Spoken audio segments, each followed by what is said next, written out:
mustaqbal oo mahadsantihiin xaalka guud sida arkaysaan gudoomiyihii golaha shacabka xalay saaka wuxuu ka soo guuray madaxtooyada ka soo guuray wuxuu soo dagay hotelkan hadda aad arkaysaan iyo areadan oo total ka gedsan environment iyo pressure ki mashaakilka ka jira xalay habeen hore labada maalmood madaxtooyada ku dhaxeeyay walillahi alhamdu gudoomiyuhu nabad qaba wax pressure wax dhib qabo karanta ma lahan saaka uu soo dagay meeshan taqriiban 10 subaxnimo guud ahaan jawiga intaas waaye ama arrinka mooshinkiisa uu taagan yahay sharciyan iyo wax heshiis oo laga galayna ma jirto wax sharcigi hore u dhaqaajiyana ma jirto madaxweynaha la rabay inuu ka jidbaxa oo loo haystay inuu arrimo badan oo khaldan sameeyo darteed laga keenayna wali wax hore laga ma haayo habeenkii noogu horeysay oo u dhacay mooshinka loo dhiibay waxaan loo sheegay dadkii u tagay xataa inuu san qaabilin ilaa haddana wax siyaasiyiin oo xukuumadda kamid oo ama ra'iisul wasaaraha noqdo ama cid kale inta noqoto inta u tagtay ay ka wada hadleen oo ay wax isla soo qaadeen xataa ma jirto laakiin anaga xildhibaan ahaan oo mooshinka iyo soo jeedinta keenay sidii noogu taagan tahay arrintan meesheedii bay wali joogtaa laakiin warqadda ay soo baxday xogayaha golaha shacabka uu soo saaray oo ahayd in uu buray mooshinkii maadaama tadal rabay zaxmad hal meel ay hoos uga dhacday taasoo kale marka maxaa ka jira ayada maadaama xogayihii dhan uu soo saaray warqad uga hadlaya arrintaasi gudoomiyahana uu loogahay sida uu sheegay أولاً ما أركن هرت قدومها ماله كل شيء وبروح مشي قدومها إنه لقيه قدومها وحول لقوا هذا مقشينا ما نعرف إنه حياتي هورنت قبل شذا ما صرت عن كاسحه مدة كلامته الله بس صواب هرت وحقه وملهن أولاً هذا الله صوتنا هبين كي لقبت موشينكا وحلقة هذا السيو حط لي قدومي كحوينا ذكوبات يلا بعض حكومة ده بتيشن السماية وحده هني وحن ما أقون سنين ما أنا أهم موشين صحنا ما بهذا إن مركز هذا الله ده موشينك بري وحبري أي محين مركز رب سحمين وقضب كل ربنا كورع بحيته هاي موشينك هدي لقبته الصبابة وكبري كره هدا يجرته هي هدي كلبه وحقول إنه كجواب قدوميها قالها شعبك معها حكاية معها قدومي كحيان كواد عملات شرعيا هذا نوحد له قضب كتضبط نيشانات فقرد السدحات هي أفراد وحكر دجايان موشينك وحسود جدي كرا قف كسته وحل دبانه وهنا كان نقول كرا قف كسته وموشينكاس wax ka saxiixay inta aan la dhiibin mooshinka aan gudoomiyaha golaha shacabka loo dhiibin laakiin wuxuu dhigayaa isla xeerkaasi qodobka 2 afraad hadii la dhiibo cid sheegi karto inta ku jirto inta aan ku jirin midna ma laha marka maxaa keenay 14 ruux ka baxday iyo 10 ka baxday iyo 5 ka baxay maxaa keenay maxay ku ogaadeen horta inay ku jiraan hadii la khayaameeyay oo magacooda la isticmaalay maxay ku ogaadeen lama ogolo golaha inta laga geynayo in qof bani aadam ah oo arko sida xeerku u qoran markii meesha la geeyo wixii ka dambeeyo qofka ogaado inta laga qaybinayo golo weyne looga qaybinayo mooshinka cidna inay aragto xaq uma laha ama ay tusto marka haday xeer dhaaf u sameeyeen oo xeerki jibiyeen gudoomiye ku-xigeenada ama gudoomiyaha ama xogayaha oo hayo tensionka hayo waxaas wax la sheegi kara ma qof inuu dhaana sharci jibiyay xildhibaan inuu dhaho waa leeyeen abuurteen xaq ma buu lahaba maxay yeelay inuu arko xaq ma buu lahaba hadduu ka noqdo asaga magaca markii hore uu is ogaana ma ka noqon karo marka taas waxaan leenahay anaga waxaan aaminsanahay marka sharciga isticmaalayno inaanay haba yaraatee uusan burin barashar looga hadalsiin ay aheeday xogayaha wax oo ala xisaabuhu iyo raali ahaanshiisa inaanay ahayn rabaan cadayno waatahay marka la fiiriyo marka khilaafkan hadda ka dhex taagan gudoomiyaha golaha shacabka oo laba qayb ah iyo madaxweynihii mushaakatan iyo xukuumaddiisa khilaaf asalka wuxuu ka dhashay maahan guddiga maaliyadda kala dirista lagu sameeyay taas ma loo aaneyn karaa marka inay sabab noqotayba inuu sii weynaado arrinkan oo uu gaartaa in mooshin laga kala madaxweynihii aniga horta ma qabo aan bilmunaasaba mooshinkan muddo soo socday aan 2 bilood 3 bilood ka yareen maxaa yeelay ma sahlano mooshin madaxweyne in 100 ruux loo helo ama la isku qanciyo xataa arrin sahlan ma aha in lagu qanco waxaa keentay in muddo la soo socdo oo khaladaad hore ay jireen waa qodob ama arrinta keentay khilaafka ziyaadada ah ee adduun iyo wadanka dhexdiisa iyo golaha dhexdiisa xataa dadkii muxaafadiinta aanay ogoleen sida ay wax u dhaceen waxay tahay arrinta maaliyadda iyo xisaabaadka maxaa yeelay guddiga maaliyadda wuxuu keenay xisaabaad xisaab laba lagu daray waa 4 iyo 3 way iyo 5 way la isku haystay maxaa dhib oo jira maxaa loo siyaasadaynayaa xagga iyo xaggaba siyaasaddu waxay imaan kartaa markii wax la isku gafo markii xisaabti timaado la cadeeyo oo la ogolaaday in xoolo maqan yihiin 20 milyan 30 milyan ay maqan yihiin markaas ay siyaasad naga dhaxdhici kartaa oo la dhihi kara siyaasiyan maxaa noo haboon inaan shacabkii Soomaaliyeed la hadalno u sheegno iyo shacabkii si kale kula hadalna ma la media markaan ka sheegno caalamkina uu maqlayaa caalamka haduu ogaada ma taqaana inaan wax xadnay ama wax khaldan boqolaal milyan la sii lahay iyo wanaag aan soo wadnay baa la diidaya ay hadda waxay ka hadlayaan intaas waa aslan ba ilaa hadda ciddii dan xisaabaadka inay saxnaayeen ma jirto de meel laga marana mala marka waxaan u malaynayaa madaxweynihii la rabay markii xukuumadda iyo golayaashu isqabsadaan inuu wax saxa oo uu ku saxo dastuurkana automatically markuu maqlay dhibaatada ka dhacday iyo maaliyadda iyo musuqmaasuqa markuu maqlay asagoo Nairobi joogo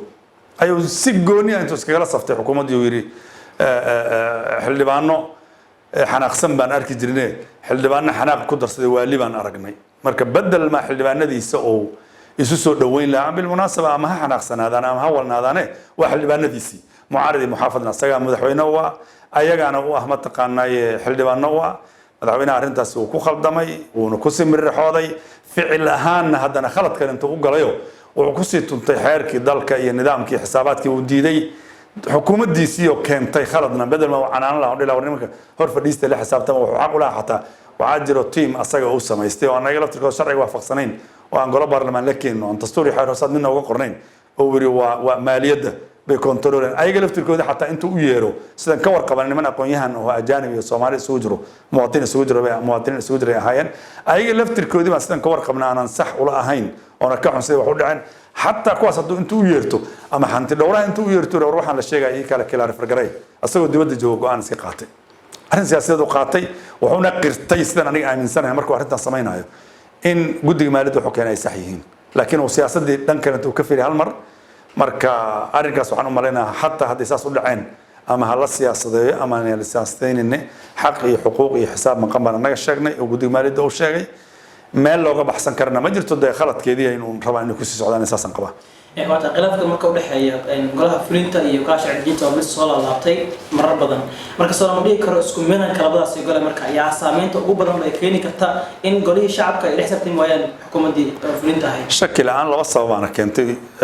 ra'iisul wasaaraha asagoo ka warqabo dhibaatada ka jirto iyo xisaab xumidan oo kale markii timaado in la isku qabsanayo darteed ayuu golihiisa wasiirada wuxuu u badiyay golo wasiir ama uu ka wada dhigay almost ay goran خالد لبعض جري أو سومالي ده وحن إسكا بالبلو بإسكا هذا الدستور لده كمل جار أو لجو قري إن جودها نلقى قاعدن كرو ونلجي ده قولها شعب نلقى قاعدن كرو أقول يهنا ده الصومالي ده مواطنين تكلم تبنان كان نلقى قاعدن كرو تعسى لفتر كده حب هنان لهذا إن دي بلوجون نقطة الدستور كان مشاكل كهذا وحاسة كجرة لكلا سعره أو قف كمر هذا وزير نقطة إن لما نقطة قاسمة إن دورتي هذا قف كمثلا تليه مال أو كنقطة ما قاسمة جودة ونقطة ما هو سفير كنقطة الصو قالها شعب كجرة أوتوماتيكالي الدستور كوحو قولي هينو وحوليه وقف كاس وكبحي حل ما نمد تاسو كلام مضن إن الوصول ضبوق مركز كاس واجرة لبعض الصواب أنا جرتو رئيس وزراء هو اسكت دفاع يوبط صدي الدستور كيو واقع marka fiirsan kaada in mooshinka hada keentay madaxweynaha waxa ku eedeysan qiyaano qaran oo kale waa arrin culus marka madaxweynaha lagu eedeeyo qiyaano qaran maxaa culus ka tahay marka mooshinka soo gudbiseen iyo eedahan kala duwan ee u jeedinaysa madaxweynaha dalka sideed qodob kamid ah waxyaabo lagu soo eedeeyay qoraalkeedana publicly waxaan la wadaagnay social media meel kasta iyo media caadi ah la wadaagnay sidoo kale laakiin hadda hal qodob ka soo sheego mesela madaxweynaha wuxuu heshiis la galay publicly loo sheegay idaacadaha ay sheegeen dawladda dariskana leh Ethiopia iyo Eritrea رئيس الوزراء هذلك إثيوبيا حكموا أيقو إصلاح فريق إذا عادها كهذا يحور وحنكوه الشيء إن إثيوبيا صوماليا إريتريا كدقنو هل ضلوا أن هل مدحوين لهانو أنت سكمو سنة كينين قولياشي سمر كل هذا هي سياسيين تاع قولي سكدس قولياش كدس ضلك إثيوبيا وأشجع إن هالشيئين مدحوينها الصوماليا إثيوبيا كونه هالشيئين إن هل ضل أو نقطة سيد يونايتد ستيتس كانت نقنايو inta soo sheeg madaxweynaha markan arrimahaas damacnayna wax ka weydiinana kiis kawaal iyo xildhibaano waalan iyo wax uu keenay arintaas waxa soo cadaatay markan fiirinay madaxweynaha asagoona wadan golihiisa wasiirada on kiiski xataa memorandum of understanding ay kala saxdeen aan golihiisa wasiirada xataa soo gaarsiinin iska dhaaf golo shacabe asoon la taliyaashiisi officialka ah wadanin asoon wadanin dad u dhigma waxaasi waa jaanib iyo la soo hayd garaysto iyo Soomaali inta aqoon yahan oo waxa jiro waxaas xeerarka noocaas la dhigsanayo garan haye ayuunan ayuu go'aankaasi qaatay markii wax laga weydiinaysan idin sheegay kiiska wali problemkaas oo keenay kiis marka oo shakilaan qiyaano qaran inuu yahay shaki kama jiro wadanka Soomaaliya dastuurka wuxuu dhigayaa madax banaanidiisa cidna kama hadli karto waa arrin lama taabtaana waxyaabaha xasaasi oo aad iyo aad Soomaali looga soo galo marka arrimahaas kalifay oona kamid ay tahay ilaa 7 qodob oo kale inta jirto وقتها هذا مركز رجلنا عايك قبطان مركز موشك إنه هرجله مدحوين حد كلا قاضي مركز رجيدنا لا أنت لقتها haddii dastuurka lagu soconayo shirka waa laga qaadaya shakil aan maxay ilaa waxaan aaminsanahay xildhibaanada hadda aanan saxiixin dhankiisa xataa inay ku qancayaan laakiin dhibaato fara badan ka jirto oo dastuuriyan ay rabaan inay wax badan ka dhahan laakiin waxaan aaminsanahay haddii dastuurka laftirkiisa ay ka garamaan oo dastuurka maxkamadii la rabay dastuuriga aheeday la rabay in la soo mariyo madaxweynaha eedaynta loo gudbiyay inay go'aan ka qaato la rabay xataa waa ka heshii karna maxay ilaa maxkamadda saraad mathali laheedii maxkamadii dastuuriga laakiin maxkamadii sare laftirkeeda sida ay u dhisan tahay baanan sax ahayn golihii la rabay adeega garsoorka in ay keenaan oo maxkamadda intaan la dhisin ka horeeyay madaxweynaha uu ka booday wuxuu u tallaabay maxkamadii inuu soo dhiso gudoomiyaheedii hadda taas ka boodana garsoorkii baan ka boodaynaa sharcigii baan saas noo ogol siyaasad baan u noqonaynaa waa isla satal garaynaynaa shalay toole madaxweyne maxamed cabdullaahi farmaajo asagoo 20 iyo dhowr mas'uuliyiin kale ay la tartamayaan ayuu ka qaaday dadkii soo doortayna way kuwan asoo kaligiisa meeshii shalay toole lagu soo doortay labadii gole soo doortay ha ku qanacsanaado kaambeynkiisa ha galo cod kale la kaambeyn garaynaysa ma jirto meeshii markii la isugu tagay hadduu soo qaado falilahi alxamdu waa codkii oo dimuqraadiga ayuu ku soo qaaday waa u sacbinaynaa otherwise waxaan aaminsanahay haddii meesha la tago waddankana inuu dagaayo dhibaato badan aanay galaynin oo karaaskan hadda sii bilaabanaya maalinta ka dambayso